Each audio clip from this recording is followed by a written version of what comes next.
Eh, Le vamos a pedir al hermano César que presente los invitados de hoy día.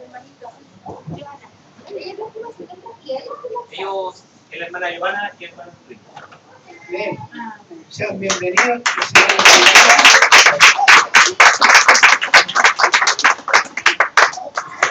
Bien cerca de por acá, acá a la vuelta. Acá, está bueno. ¿Conocen a alguno de la iglesia? Sí, a ellos dos y a la vecina. Ah, un vecino. Solamente nos ubicamos. Ah, ya. Bienvenidos. Muchas gracias. Bien, hermanos, estamos en Primera de Juan y hoy día hay un tema especial del capítulo 3, versículo 4 al 9, y es el pecado. Todos sabemos lo que es pecado, No. ¿no? Puros santos, No. puros, No. ¿no? Todos tenemos la experiencia del pecado. Aún así, conocemos poco del pecado. Yo quiero introducirme con un pasaje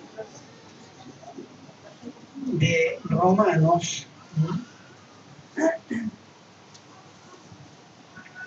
Romanos 5:12. Dice: por tanto, como el pecado entró en el mundo por un hombre, gracias. Por tanto, como el pecado entró en el mundo por un hombre, y por el pecado la muerte, así la muerte pasó a todos los hombres por cuanto todo es pecado. Este es un pasaje, yo diría, lapidario. La palabra pecado significa, en términos literales, errar el blanco. Que en cuanto a Dios significa que Dios es el blanco y el hombre siempre erra el blanco. Es decir, que el hombre siempre vive fuera de la voluntad de Dios, en modo habitual y permanente, lo cual es rebelión continua.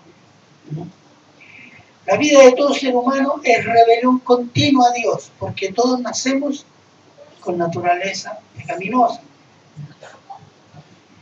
El pecado se origina ¿dónde? En el ser humano, instigado por el diablo, el cual, como ángel de luz, Lucero se llamaba una vez, pasó a ser el diablo, que significa el calumniador, porque quiso ser como Dios, destronando a Dios, y fue dominado por el orgullo y tentó a Adán y Eva a creer que desobedeciendo a Dios serían igual a Dios.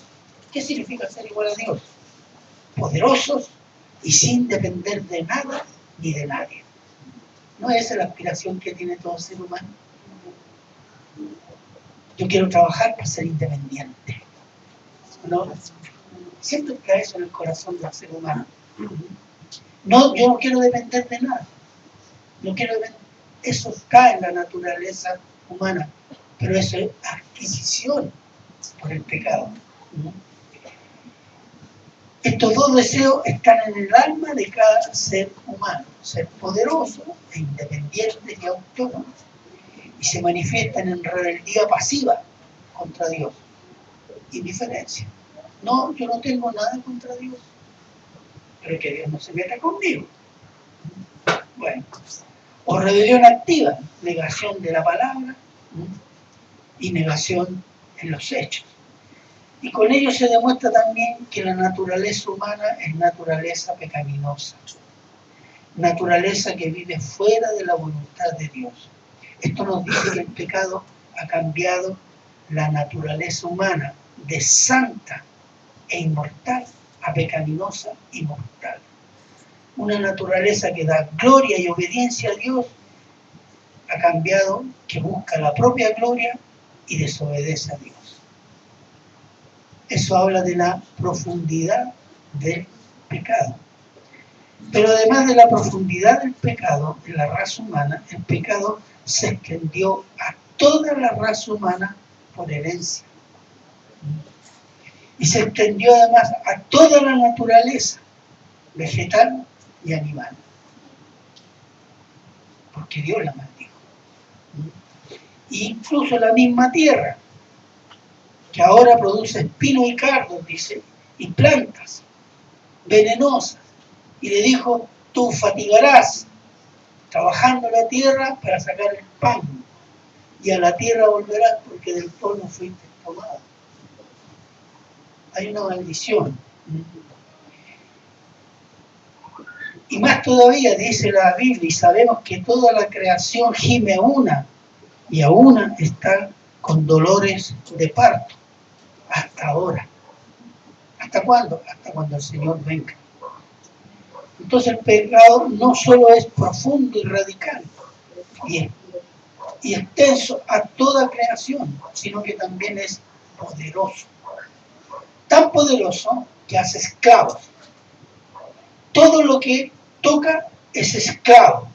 Los esclavos son impotentes, ciegos y además aman su naturaleza pecaminosa. Por tanto, los esclavos son completamente impotentes para salir de la esclavitud del pecado. Además, no quieren muchos de ellos salir de la esclavitud del pecado, ¿no? Ese es el poder del pecado.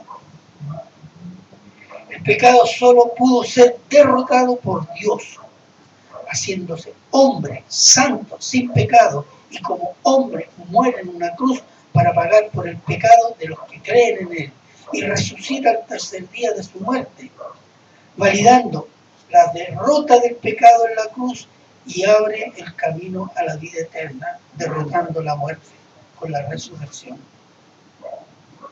Dios en Cristo Jesús derrotó para siempre el pecado y la muerte, que son los medios con los cuales el diablo esclaviza a la humanidad y la creación. Cristo es el Evangelio de Dios, la buena noticia, que en Cristo hay salvación de la esclavitud del pecado. Título: los cristianos vencen el pecado. Primera de Juan 3, del 4 al 9.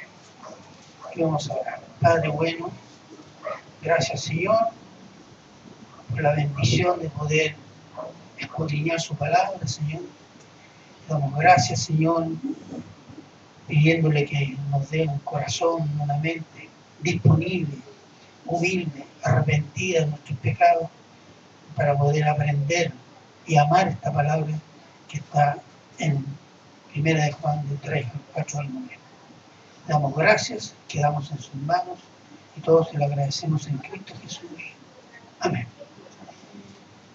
Vamos al versículo 4. Dice, Primera de Juan 3, capítulo 4. Dice, todo aquel que comete pecado infringe también la ley, pues el pecado es infracción a la ley. Aquí hay varias cosas que tenemos que hacer notar. El que comete pecado, esa palabra comete está en el sentido, por lo menos en el original, el que vive en el pecado. El que vive en el pecado es infractor. Todo aquel que comete o que vive en el pecado es infractor. Somos todos pecadores, ¿o no? Amén. ¿Por qué somos pecadores? Uno dice, somos pecadores porque pecamos. ¿Es correcto eso? No. ¿No? ¿Por qué?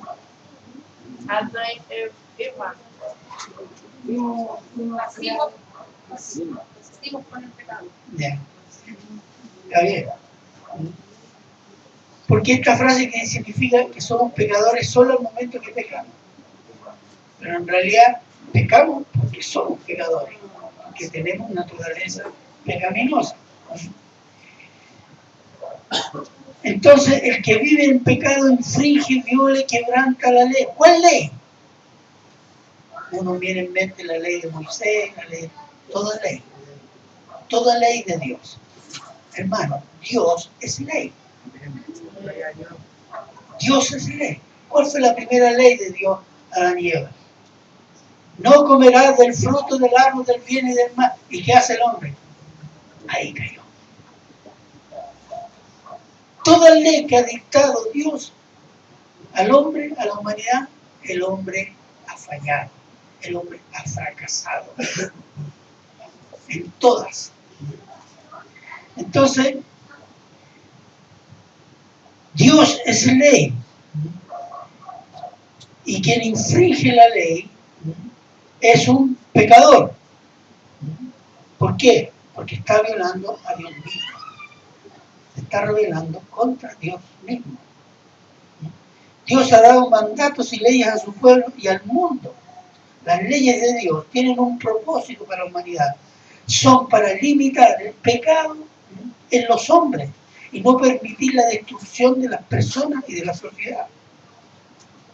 Por ejemplo, los 10 mandamientos, no los vamos a ver ahora, solo para mencionar, los primeros 4 están en relación a Dios, la relación que el hombre debe tener con Dios. Y los otros 6 mandamientos están relacionados con el prójimo, cómo el hombre debe vivir en sociedad con su prójimo. Dios está preocupado de cómo viva el hombre. Pero primero, ¿cuál es la base? La relación del hombre con Dios. Ahí tienen los 10 mandamientos. Primero Dios, después el hombre y la sociedad. El Padre nuestro, ¿qué dice? Padre nuestro que estás en los cielos, santificado sea tu nombre. Dios primero. Venga, Rey, hágase tu voluntad. 3 peticiones de Dios. Y después vienen 3 peticiones para el ser humano. ¿Se fijan? Todas las oraciones que están en la Biblia, la prioridad es la relación con Dios. Desde el principio es así. Entonces, la relación de Dios y la relación con Dios y la relación entre los hombres. El propósito de la ley es que los hombres vivan según el estándar de Dios, para que por propia experiencia de obediencia el hombre reconozca sus límites, su pecado y su necesidad de un Salvador. La ley nos salva. Los 10 mandamientos nos salvan. Yo he escuchado gente y la semana pasada visité una familia que me decía, es que yo cumplo los 10 mandamientos. Sí, que no miente, ¿no? Pero ha robado, ¿sí? Bueno, ha violado todos los mandamientos. Porque eso dice. Si tienes los 10 mandamientos, has violado un mandamiento, has violado toda la ley. ¿Y quién puede cumplir los 10 mandamientos? ¿Qué hombre puede cumplir? ¿Qué ser humano puede cumplir los 10 mandamientos? Ninguno. Ninguno. Solo Cristo los cumplió. Y el propósito de la ley era eso. Que su pueblo, Israel, tomara conciencia de su límite. Que no puede estar por su propia fuerza al estándar de Dios. Y segundo, la necesidad de un Salvador, de un mediador. ¿Qué es lo que dice Gálatas 3:24, por favor? Si alguien puede estar ahí.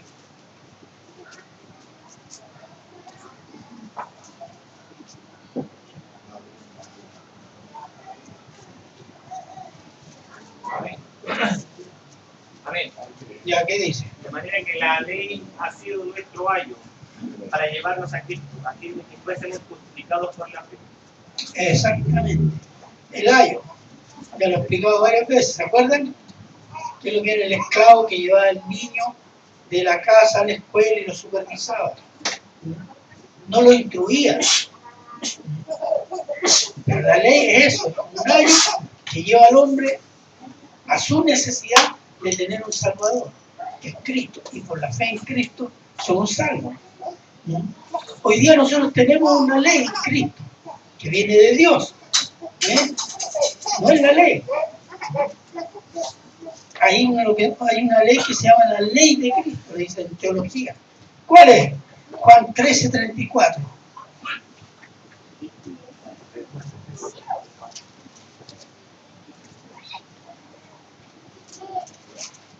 Juan 13:34. ¿Qué dice? Amén. Ya. Un mandamiento nuevo os doy, que os améis unos a otros, como yo he amado, que también os améis unos a otros. Améis unos a otros. Mucha gente repite este versículo, hay que amarse uno a otro. Pero hay un parámetro. Como yo los he amado, el parámetro es Cristo. ¿Cómo amó Cristo a su iglesia? Incondicionalmente. Hasta la muerte. Eso. Así ámense ustedes. Ese es el parámetro del amor. El amor del mundo es carnal, limitado, pasional y temporal. Pero el amor de Dios es eterno. Y ese amor de Dios ha sido derramado por el Espíritu Santo en el creyente. Romanos 5:5. Derramado significa abundantemente. ¿Para qué? Para que nosotros amemos como Dios nos ha amado. Y Dios nos ama, nosotros podemos amar porque Dios nos amó primero. El perdón por medio de la fe en Cristo es un acto de amor. La muerte en la cruz de Cristo y la resurrección es un acto de amor para su creación, para los que creen. No hay amor más grande que eso. Entonces, esa es una ley de Dios que nos viene por Cristo Jesús. Entonces, podemos amar al prójimo porque Dios nos amó primero y derramó su amor en nosotros por medio de su Espíritu Santo, para cumplir la ley de Cristo por la fe en Cristo. El pecado es violación de la ley de Dios, sea por indiferencia o por negación activa. Mucha gente dice, yo no le hago mal a nadie, yo no me golpeo el pecho como los calmutos, los católicos, yo no voy a misa y tampoco voy al culto, y parece que eso es una gran cosa, pero que son buenos igual. Esa es una resistencia pasiva. Porque lo que no saben ellos es que la raza humana fue creada para dar gloria a Dios. Amén. Y eso es una resistencia pasiva a dar gloria a Dios. Y gloria a Dios significa alabarlo y obedecerle. Conocerle para obedecerle, etc. Versículo 5.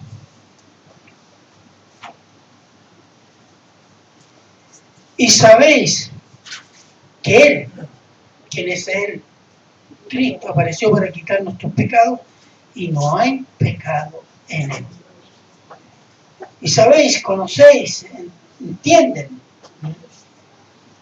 por razón y experiencia que Cristo apareció, es decir, vino al mundo para quitar nuestros pecados, pasados, presentes y futuros. Es decir, para quitar nuestra naturaleza pecaminosa. Y más globalmente, Él vino a partir de ahí a quitar el pecado del mundo. Juan 29:34. Juan 1, 29 al 34. Si alguien puede estar ahí, por favor. Juan 1. Evangelio de Juan, no primero de Juan. Capítulo 1, el versículo 29 al 34. Amén. El siguiente día vio Juan a Jesús que venía a él y dijo: He aquí el Cordero de Dios que quita el pecado del mundo. Este es aquel de quien yo dije: después de mí viene un varón, el cual es antes de mí, porque era primero que yo. Y yo no le conocía, mas para que fuese manifestado a Israel. Por esto vine, yo bautizando con agua. También dio Juan testimonio diciendo: Vi al Espíritu que descendía del cielo como paloma y permaneció sobre él. Y yo no le conocía, pero él me envió a bautizar con agua. A quien me dijo: sobre quien veas descender el Espíritu y que permanece sobre él, ese es el que bautiza con el Espíritu Santo. Y yo le vi y he dado testimonio de que este es el Hijo de Dios. Amén. Ese es el testimonio de Juan el Bautizador. Él dice, el que viene detrás de mí bautiza, sumerge con el Espíritu Santo. Y ese es el Hijo de Dios. ¿Qué significa que es el Hijo de Dios? Tiene un sentido no de creación, tiene un sentido de pertenencia. Hijo de Dios significa que pertenece a la misma naturaleza del Padre.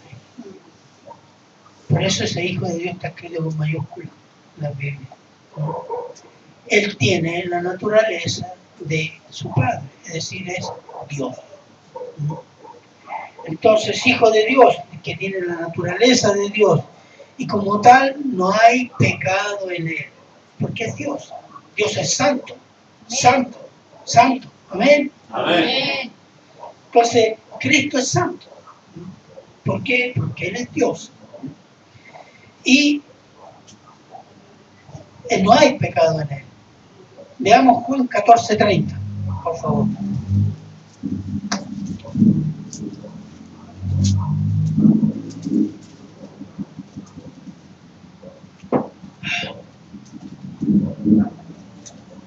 Amén. Adelante, hermana. No hablaré ya mucho con vosotros, porque viene el príncipe de este mundo y él nada tiene en mí. Esa es una declaración interesante. Viene el príncipe de este mundo. ¿Cuál es el príncipe de este mundo? Satanás. Satanás. Habla de príncipe gobernador de este mundo. Él no tiene nada en mí. ¿Qué significa que no tiene nada en mí? El único que puede declarar que el demonio, el diablo, el príncipe de este mundo no tiene nada en mí es Cristo. ¿Cuáles son las armas del diablo? El pecado y la muerte. Y Él es Dios. En Él no hay pecado y tampoco hay muerte. Entonces Él declara tranquilamente, Él no tiene nada en mí. Eso es una declaración de impecabilidad. Que Él no es manipulado por el diablo a través de la tentación como nosotros. Entonces, versículo 6. Todo aquel que permanece en Él no peca.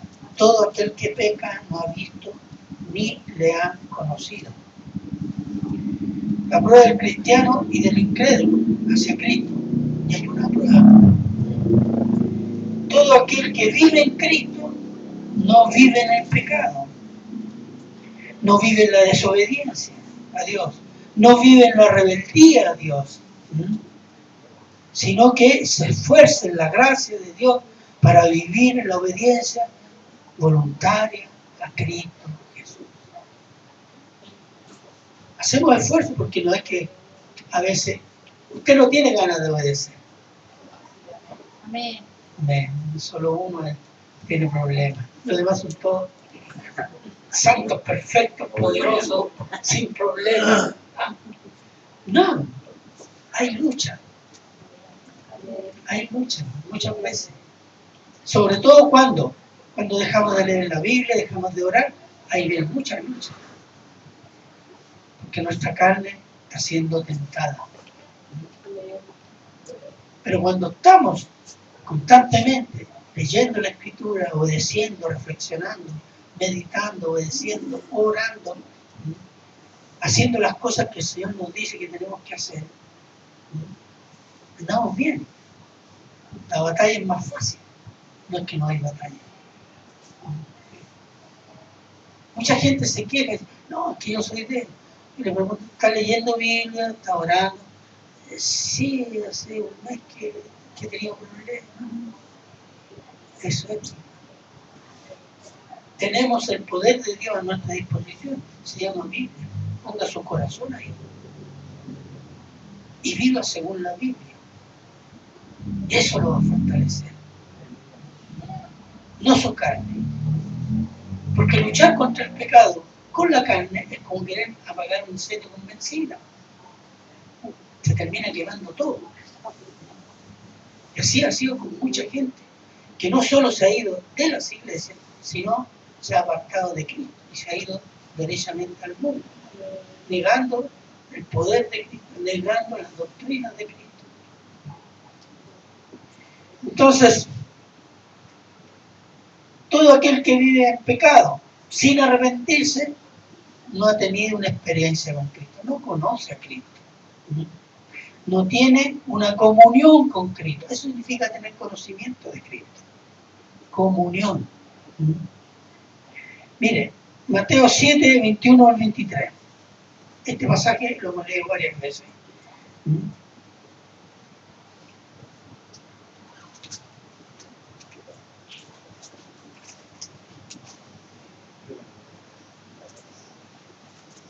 ¿Qué dice? Amén. Ya.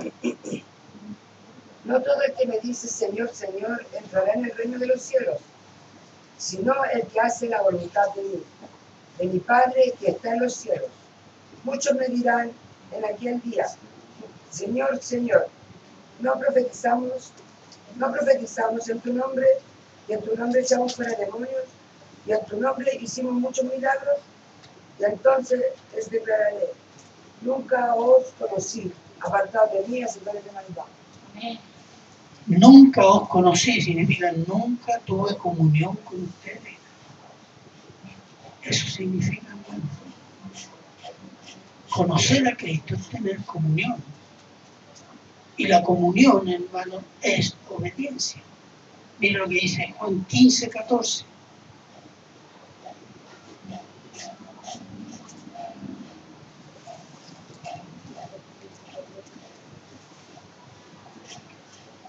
¿Qué dice Juan 15, 14? Vosotros sois mis amigos, y hacéis lo que yo os mando. Vosotros sois mis amigos, estamos en comunión. A una condición, si hacéis lo que yo mando. Muchas veces nosotros queremos tener comunión mandando a nosotros, pasándole la lista del supermercado a Jesucristo. No, hermano. La comunión es por obediencia a su palabra. El que guarda mi palabra me ama, y mi Padre y yo nos haremos presentes, nos manifestaremos a Él. Esa es la comunión. El Señor nos llama a engaño. Ese pasaje, Juan 15, 14, es bastante claro. Versículos 7 y 8. Hijito, nadie os engañe, el que hace justicia es justo, como Él es justo. 8. El que practica el pecado es del diablo, porque el diablo peca desde el principio. Para esto apareció el Hijo de Dios, para deshacer las obras del diablo. Y aquí hay otro aspecto, el justo y el injusto. Podemos reconocerlo. Y no podemos llamarnos a engaño. Hay una advertencia, el que vive en justicia. ¿Qué significa vivir en justicia? En la Biblia la justicia significa rectitud moral, santidad. El que vive en rectitud moral y santidad está demostrando que es un justo. Obediencia a su palabra. De ahí viene la rectitud moral y la santidad. Obediencia a su palabra. Como Cristo vivió, que es un justo. Cristo vivió como justo y era un justo. Entonces, ese cristiano que obedece la palabra y que vive en rectitud moral se parece a Cristo, porque Cristo es justo. Por eso se nos llama cristiano, que significa pequeños Cristo. Bueno, harto pequeño, pero bueno. Que fue un nombre que se dio a los cristianos en Antioquía, al tiempo del apóstol Pablo. Y fue por decir, un nombramiento así peyorativo. Estos pequeños cristos que andan hablando de Cristo. Y quedó así, pues, cristiano, para la gloria de Dios, amén. Exactamente. Entonces, eso, hermanos. El justo se reconoce por obediencia, y la obediencia se manifiesta en una vida moral y en una vida santa. Como lo es Cristo. Si alguien dice que es cristiano, pero vive como incrédulo, habla como incrédulo. piensa como incrédulo, pero se dice cristiano, es incrédulo. Es incrédulo, un pecador. No es salvo, no importa lo que diga de sí mismo, ya que su vida dice que es incrédulo, niega a Cristo. Las palabras religiosas o los buenos sentimientos no hacen un cristiano, hermano. Porque hay mucha gente que dice que es que yo lo siento así, ¿no? Y están todos tiernos, así, ¿no? Yo siento a Cristo aquí. Bien. Pero si uno nota que su vida no es obediencia a Cristo, eso es un sentimiento religioso, como muchos. Es como aquel cristiano que dice, pastor, no siento de perdonar.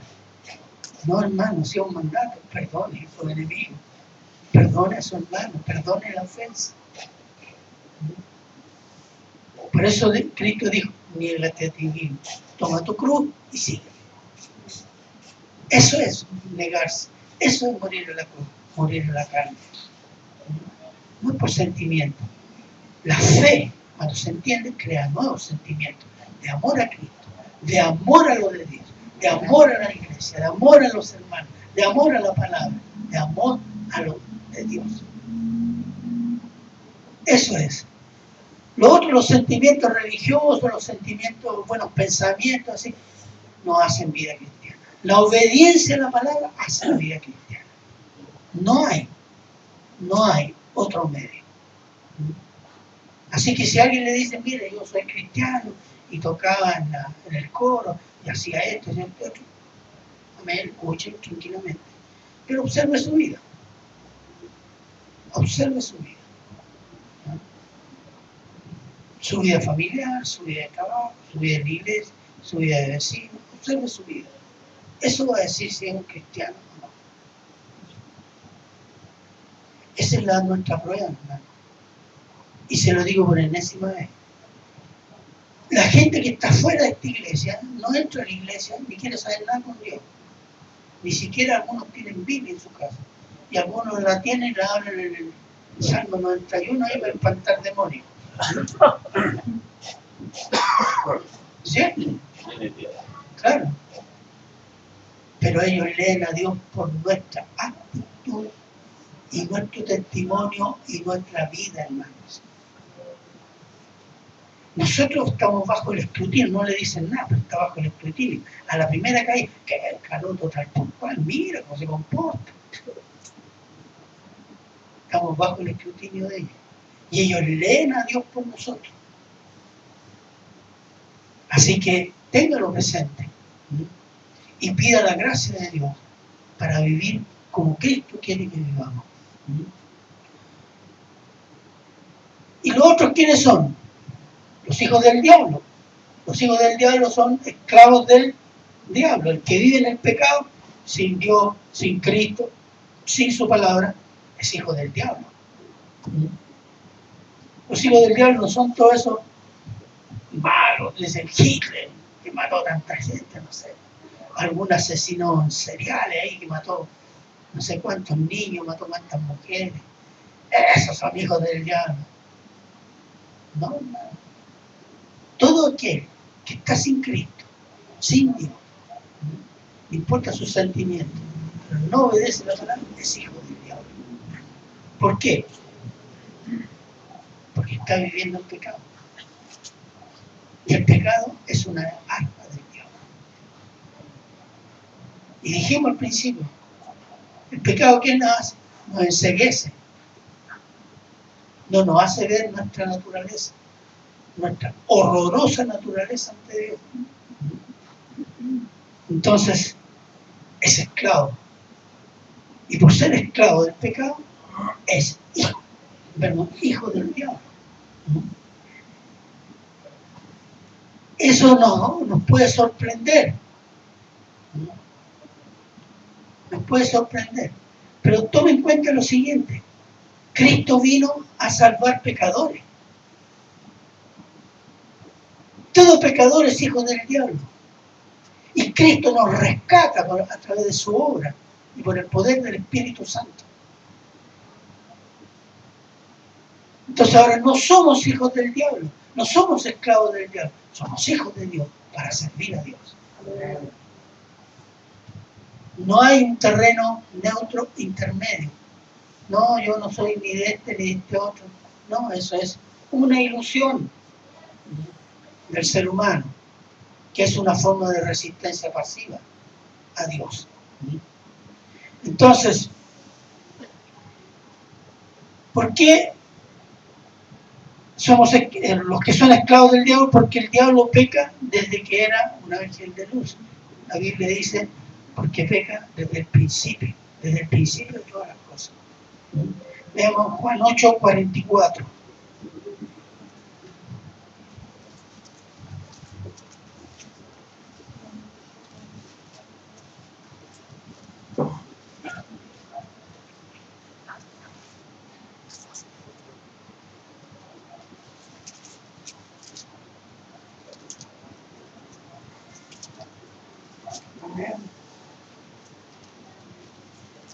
Y algunos de ellos querían prenderle, pero ninguno le echó mano.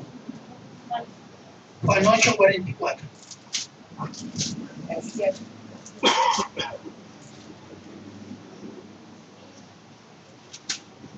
Vosotros sois de vuestro padre el diablo, y los deseos de vuestro padre queréis hacer. Él ha sido homicida desde el principio y no ha permanecido en verdad, porque no hay verdad en él. Cuando habla mentira, de lo suyo habla, porque es mentiroso y padre de mentira. Porque él es mentiroso por naturaleza, y es el origen de la mentira. Así que cuando usted miente, usted es la persona, el retrato hablado del diablo. Como carácter estoy diciendo. ¿Por qué? Porque la mentira es su esencia. ¿Se acuerda que dice en Timoteo, doctrinas de demonios que engañarán a mucha gente? Cristo advirtió a los discípulos cuál es el tema principal de los últimos tiempos: el engaño, el engaño, el engaño. Y a través del engaño se meten muchas enseñanzas y muchas prácticas en la iglesia y en el mundo, todas que niegan a Cristo y a Dios y a su palabra. Entonces, por esta razón vino Cristo. ¿Para qué? Para deshacer las obras del diablo. ¿Cuáles son? El pecado y la muerte. Y eso tenemos que tenerlo claro. Cristo vino a deshacer las obras del diablo, el pecado y la muerte. No vino para hacer la justicia social, que está tan de moda hoy día. No. La injusticia social es producto del pecado. Este es un mundo condenado.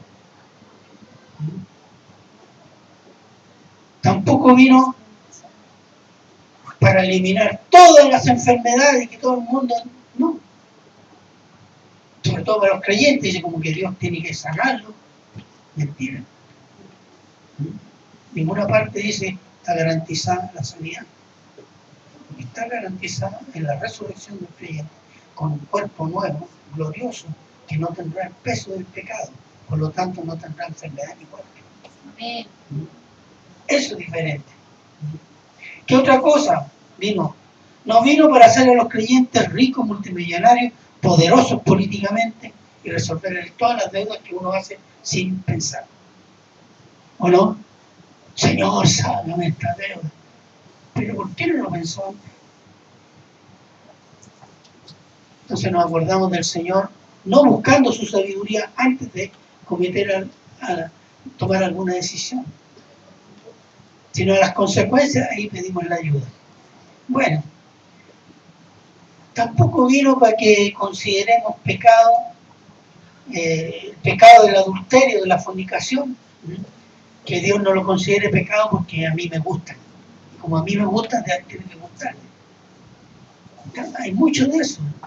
Es que yo me siento bien, así que Dios tiene que estar contentísimo, porque yo me siento bien, aunque esté en adulterio. ¿No?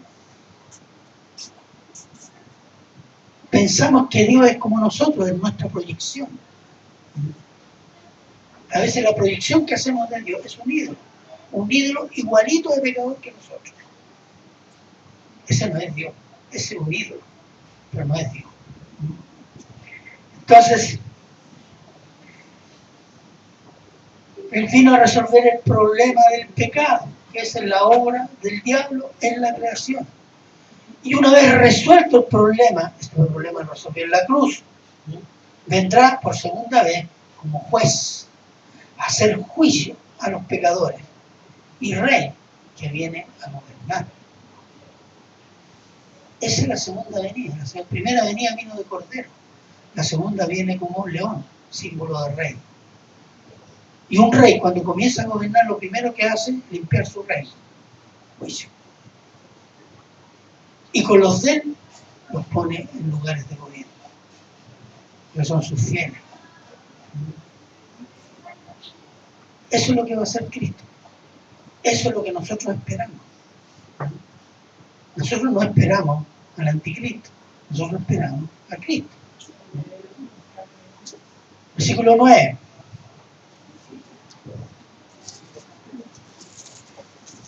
Versículo 9, ¿qué dice? Todo aquel que es nacido de Dios no practica el pecado porque la simiente de Dios permanece en él y no puede pecar porque es nacido de Dios. ¿Hay algún nacido de Dios aquí? Amén. Entonces, todo lo que es nacido de Dios no peca. Todo aquel que nace de nuevo es santo. ¿Por qué? ¿Con qué poder Dios nos hace nacer de nuevo? El poder del Espíritu Santo, ¿cierto? Y ese que es nacido de nuevo, santo, por el Espíritu Santo, por la obra de Cristo, obedeciendo al Padre, no practica el pecado como hábito de vida. Ya que la tarea del Espíritu Santo es redarguir, convencer de pecado con su palabra al creyente. El Espíritu Santo, cuando viene a vivir, a morar, dice la Biblia, en el creyente, tiene un rol fundamental, eje, que es formar en el cristiano el carácter de Cristo. El carácter de Cristo es el carácter de Dios, hermanos. La santidad está implícita. Crecer en santidad significa crecer en el carácter de Cristo. Y esta es la obra que hace el Espíritu Santo. Entonces, cuando el creyente comete un pecado, peca, ¿qué hace el Espíritu Santo? De acuerdo al carácter de Cristo. Lo convence de pecado, si no, está malo eso. Y lo hace a través de la conciencia. La conciencia acusa. Si no está tan endurecida la conciencia, hacemos caso. Pero ese es el proceso. Y esa es una de las tareas importantes del Espíritu Santo. Que nos está avisando, esto es pecado, y nos pone a veces pasajes de la palabra de Dios. Lo que más usa el Espíritu Santo, y diría casi exclusivamente, es la palabra de Dios, porque Él es autor de la palabra. El autor de la Biblia y la Escritura es el Espíritu Santo, que ha inspirado a los santos hombres, como dice el apóstol Pedro. Ahora, pongámonos el caso. Si un cristiano comete pecado y no siente que es pecado, es que no siento la conciencia, no me dice nada, aún sabiendo lo que dice la palabra, que la palabra dice que es pecado, entonces, y tiene que obedecer la palabra y pedir el don del arrepentimiento, pero tiene que reconocer unas cosas. Hay algo que está pasando en él, que está endureciendo su corazón, o que se está apagando el Espíritu Santo, porque ya no es uno, han sido varios pecados, varias desobediencias. Y dice la Biblia que el Espíritu Santo se entristece. Y si sigue cometiendo pecado, se apaga. Y que se apague el Espíritu Santo en el cristiano es juicio. ¿Por qué? Porque es profanación del templo de Dios. El cristiano, por la presencia del Espíritu Santo, es templo de Dios.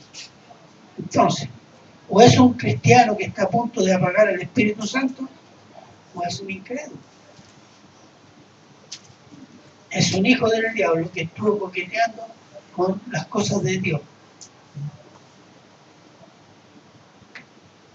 Entonces, hermanos, estos pasajes nos ayudan a una cosa, a confrontarnos, a mirar nuestra vida, nuestra relación con Dios. ¿Cómo está mi obediencia? A veces sabemos lo que tenemos que obedecer, pero por multiplicidad de justificaciones no lo hacemos. O estamos como los que tiran los cheques para adelante mañana, tirando los cheques para adelante. No, si en un momento cobra. Y acá igual, en un momento Dios cobra. Entonces, porque la simiente, ¿qué es la simiente? O semilla. ¿Cuál es la semilla? Vamos a 2 Corintios 5:17.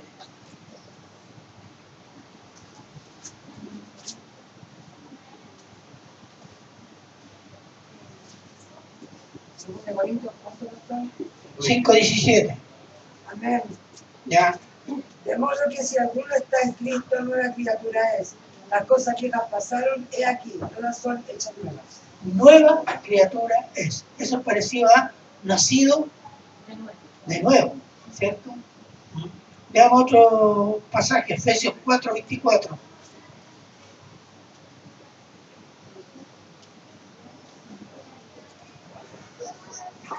Amén. Ya. Y vestidos del nuevo hombre, creados según Dios en la justicia y santidad de la verdad. Esa es la siguiente. Dios, por medio de su palabra y la presencia del Espíritu Santo, por la fe en el Evangelio, ha implantado un nuevo hombre, una nueva persona en cada cristiano. Este hombre exterior se desgasta, pero el hombre interior se renueva, esa es otra palabra. Se renueva cada día en la obediencia a la palabra de Dios. Y si usted tiene la simiente, si tenemos la simiente, no pecamos. No tenemos el hábito de vida de pecar. Y cuando pecamos, pedimos perdón y seguimos para adelante. Y luchamos con lo que Dios nos ha dado, sus medios de gracia, su palabra, el Espíritu Santo, la oración, la congregación. El hombre nuevo que crece a la imagen y semejanza de Cristo. Esa es la simiente, hermano. Que Dios ha puesto en cada hombre, cada mujer, que ha puesto su fe en Cristo Jesús. Ahora, si esa simiente permanece en el cristiano, no puede vivir en pecado o para el pecado, porque es nacido de Dios. Y lo que nace de Dios es santo. Y si diciéndose cristiano y no hay arrepentimiento de pecado, es un blasfemo, porque está diciendo que es pecador gracias a Dios, hermano. Yo sé que soy pecador, pero gracias a Dios que me perdonó. Hermano, Dios perdona. Pero Dios perdona a quien se arrepiente y quien confiesa. Si esta es una cosa, y esa no es obra, eso es el sentir del cristiano. Si no hay amor por Cristo, no hay arrepentimiento. Porque yo voy a pedirle perdón a Dios porque lo amo. He ofendido a mi Dios, a mi Cristo, a mi Señor. Así como usted le pide perdón a una persona que ama tanto y cometió un desliz o le insultó. Si usted la ama, le va a pedir perdón. Si no la ama, no. Entonces a veces pensamos de que como Dios tiene la obligación de perdonarnos, seguimos para adelante. No es así. Eso habla de que no hay amor por Dios. Entonces, si no hay amor por Dios, no conoce el amor de Dios. Y quien no conoce el amor de Dios significa que no es cristiano, hermano. Punto y basta. Para que no nos confundamos, hermano, con los buenos sentimientos, los pensamientos religiosos. Entonces,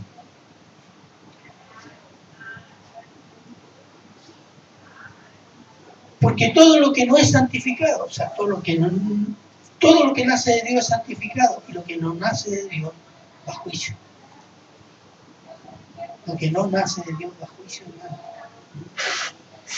Gálatas 6:7.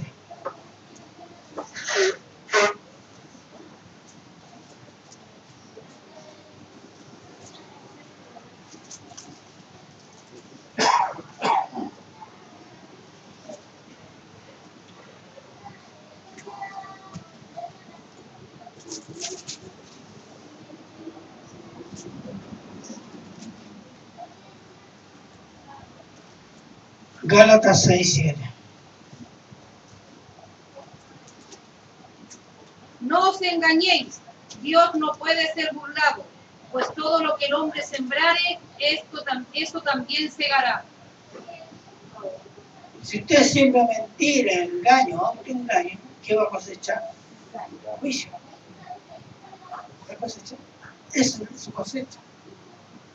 Y si alguien se esfuerza, se arrepiente y obedece, ¿qué cosechará? Vida eterna. Amén. Hermano, nosotros podemos hacernos lesos nosotros mismos. Podemos hacer lesos al otro hermano. Amén. Pero a Dios no. Y a veces lo menos que se piensa. Porque estamos bien con los hermanos y Dios está piola, así que seguimos para adelante. No, hermano, Dios en algún momento tira fuera el pecado para avergonzarnos. Entonces, el pecado para Dios es una cosa muy seria. Y tan seria es, que la única solución es enviar a su Hijo Jesucristo. Por eso le decía al inicio, nosotros tenemos la experiencia del pecado, pero no tenemos un real conocimiento del poder del pecado. Porque el pecado ayuda a enseguecernos. Pero cuando crecemos en Cristo, crecemos en el amor de Cristo, amando a Cristo, obedeciendo a Cristo, empezamos a tener una visión de lo que es el pecado y es horrible. El hecho que lo descubramos nosotros porque nos acercamos cada día más a Cristo no significa que en ese momento hemos sido horribles. Siempre ha sido horribles para Dios. Solo que ahora nosotros lo vemos, pero Dios siempre lo ha visto. Y eso habla de la misericordia de Dios. Amén. Amén. Que sabiendo cómo somos, Él nos sabe. Y eso es para irse a la rodilla y decirle, grande mi Señor. Y todos los días deberíamos arrodillarnos y pedirle perdón. Amén. Entonces, hermanos, podemos hacer muchas cosas, como dice el pasaje, pero a Dios no lo engañamos. Nosotros somos libres de tomar la decisión que queramos, pero no somos libres de las consecuencias de las decisiones que tomamos. Todas tienen un costo, algunas para bien y otras para mal. Así que cuando tome una decisión, consúltese con Dios. Dios le va a dar la decisión más sabia, porque va a tener beneficio para su gloria.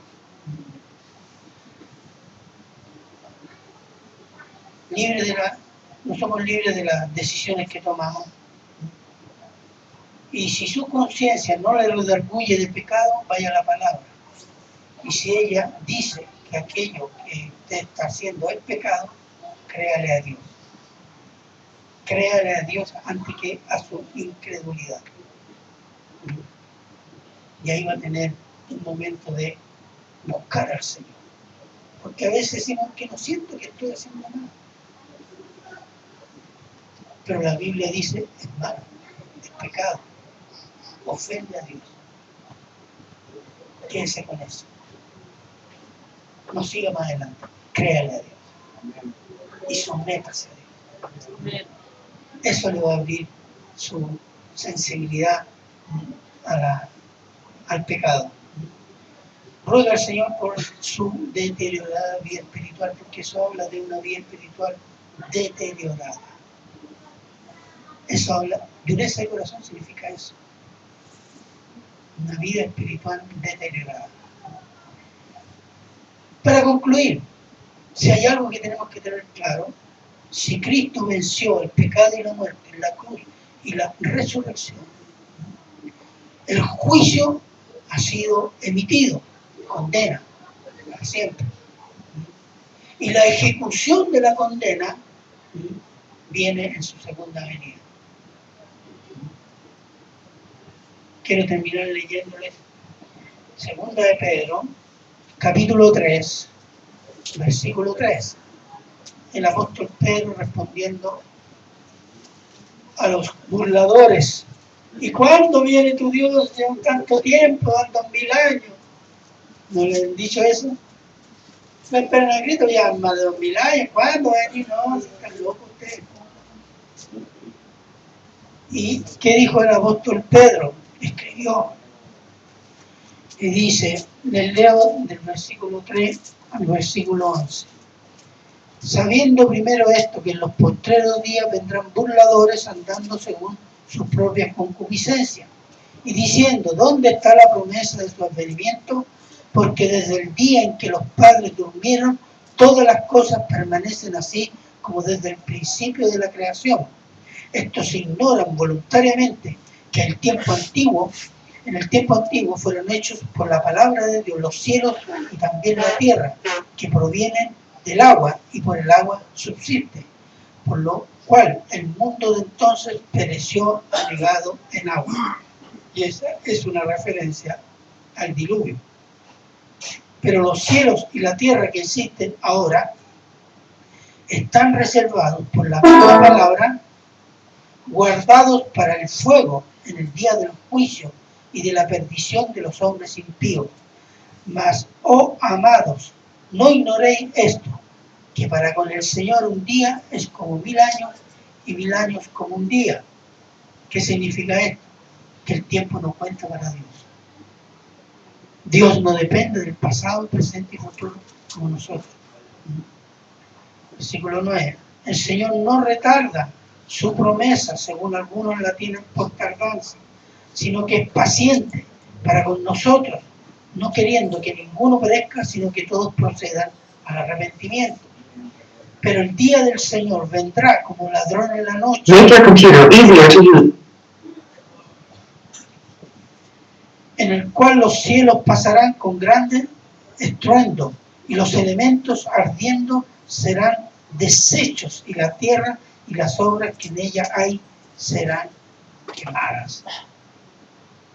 Puesto que todas estas cosas han de ser deshechas, ¿cómo no debéis vosotros andar en santa y piadosa manera de vivir? Amén. Eso es.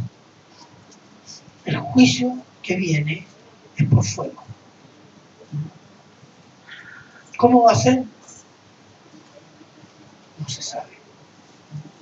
Pero hermanos, así como prometió Dios que enviaría un Mesías, y eso se cumplió hace 2019 años atrás, Dios ha dicho, viene un juicio a toda la creación para extirpar el pecado. Amén. Y Dios va a cumplir. Oremos. Padre eterno, Padre misericordioso, Señor, bendito y alabado seas tú, Señor. Yo pido y ruego, Señor, que esta palabra, esta enseñanza que está en Primera de Juan, y todo el libro de Primera de Juan, que nos pone en contraste entre el bien y el mal, el pecado y la santidad, que el Espíritu Santo ponga esto en nuestros corazones, que el Espíritu Santo nos ayude a dar fruto para la gloria de su nombre, Señor, para crecer en la imagen y semejanza de Cristo, para que demos gloria a su santo nombre, Señor. Bendiga a cada uno de los presentes, Señor, que han oído esta palabra. Háganos responsables de cada uno de nosotros de lo que ya hemos oído. Padre, quedamos en sus manos y todos se lo agradecemos en Cristo Jesús. Amén.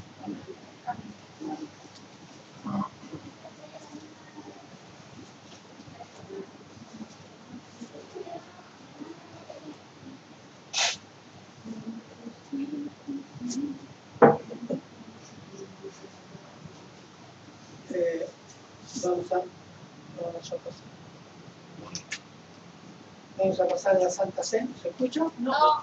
No. Hay un problema.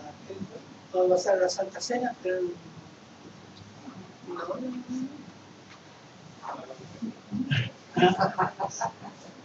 Ya, ahí se escucha. Sí, Sí. sí, amén. Vamos a la Santa Cena y lo va a dirigir el hermano Ricardo. Así que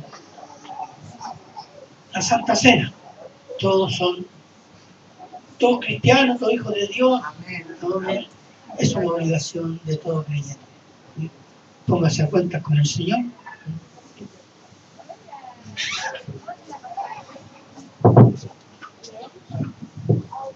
Ahora sí.